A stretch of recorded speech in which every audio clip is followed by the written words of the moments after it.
Edward, Michelle, no one was injured. However, one firefighter was taken to the hospital due to illness. Now, right now, we are on the 100th block of East 4th Street. They call it the Haunted Cemetery, and it's been like this for about 25 years. The church knew about allegations against Father Fitzgerald with reports going back to the 60s. Whether it's Law Designs in West Duluth or Maurice's downtown, more and more entrepreneurs are looking at Duluth as a place to start their business. This is the 50th anniversary. The Vietnam War started in 1955. So why is this the 50th anniversary? With the slip bridge constantly breaking and with many pedestrians seeing the bridge looking just like it is right now, right next to me is Officer Todd Simmons. Now we're going to show his car right here. This is not any ordinary police cruiser. Currently, fire crews are still searching the church looking for any clues to what led to the fire. Meanwhile, surrounding roads are still blocked off. When fire crews got the call at around 5:30 Thursday morning, they didn't initially realize what they were dealing with. It started out as just an automatic alarm, meaning something had been going on. First arriving crew immediately found smoke and upgraded it to a full alarm. Within minutes, we added that to a second alarm to get more people here to start fighting the fire. Nearly 40 firefighters spent the morning battling smoke and flames at the historic church, which was filled with churchgoers just hours beforehand. My wife and I have found a real church home here. We attended Lenten services last evening and remarked on the way home what a beautiful and moving service that was. Gloria Day Lutheran is known for its kindness and for its acceptance of the LGBTQ community, with many organizations being housed there. For now, the congregation is looking forward. Hopefully our ministry will be able to continue in this place, in this town. You know, we've had a marvelous history of welcoming homeless and so on, and we need to continue that. Throughout the day, we've seen people who don't even attend the church or currently go to the church find a special connection with the church and taking photos all day of it and the damages. One woman drove as far away as Hibbing. When Duluth police officer Todd Simmons is patrolling at night, his car blends in with the traffic, which is needed for what he is trying to accomplish. This is all that I do. I'm a traffic enforcement officer, currently and actively looking for impaired drivers on the road. A DWI investigator, Officer Simmons is the only Duluth police officer who is specifically dedicated to spotting and arresting people who are drinking and driving. His efforts are funded by a 4-year grant of up to $200,000, awarded to just 12 Minnesota police agencies last year. I was fortunate enough to get the job and have been doing it ever since. It's just a passion of mine getting impaired drivers off the road.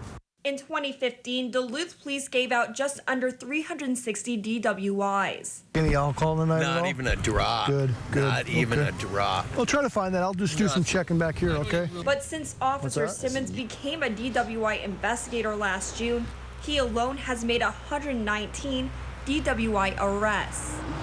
A lot of people look at a person walking down the street with a weapon.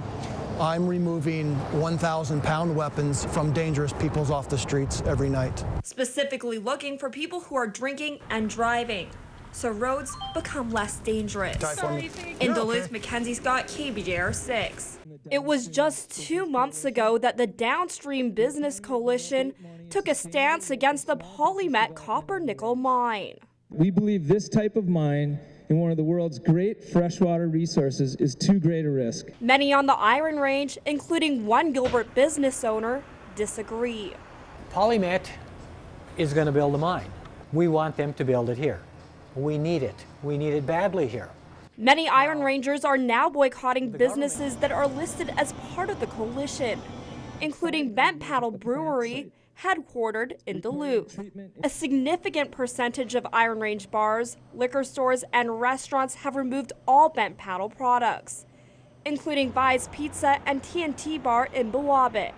People really, they take that kind of stuff to heart, and they were more than happy more than anything that it did get removed because, you know, it's part of the whole, you know, mining thing. So, you know, I have to support that, being a miner myself. Vi's Pizza went from buying about $2,000 worth of bent paddle beers a month to buying none. The owner of the Wandering Pines Eatery and Pub said he was about to offer the craft beer, but stopped when he heard about the downstream stance. I truly was going to put it in until all this came about. When you go against something like this on the Iron Range, we stick together up here. We have to.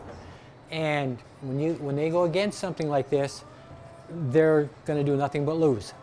Their product is a very good product, but I think the damage might be done. On the Iron Range, Mackenzie Scott, KBJR 6. Minot State football player Chase Kimball was doing what he loved when his team played against University of Minnesota Duluth. He even expected to collide with another player. It was the third quarter of my last game my junior year. I was actually bracing to get hit. I was blocking somebody, I saw the ball carrier was coming my way, so I kind of figured there was going to be a collision somewhere. I guess I stumbled and my head kind of dipped, and I got hit in the crown of the head. The hit left Kimball motionless. Paramedics rushed onto the field and took him away on a stretcher. He had suffered traumatic spinal cord injury. There was a pretty good bruise on the left side of my spine, so it actually rendered me, I don't want to say paralyzed, because then that's, you know, you think that you can't ever move again. But for a little bit there, I couldn't move at all. So just over the last couple of weeks, I've actually gotten a lot of strength back and movement back. And now, several weeks later, Kimball, a Texas native, is listed in good condition and has received an outpouring of support, even from his team's rivals. Absolutely. We're all bonded by sports. We're all bonded by the interest that we have in life. And when you have someone who shares a similar interest and is fighting through something, it's great to support them. And yeah, I think I've met every single UMD football player, every single coach, the AD, tons of parents. So, you know, the football community has really come together just through the whole thing, and it's been magnificent. You know, they've really made me feel like I'm at home, honestly, to be so far away from home. And it's thankful for the support from the community, doctors, teammates, and family. He has one message for everyone. It's definitely gonna be a long journey, but don't worry, I'm gonna be walking and everything soon. Don't worry, I promise you that. A promise he's determined to keep. In Duluth, Mackenzie Scott, KBJR 6.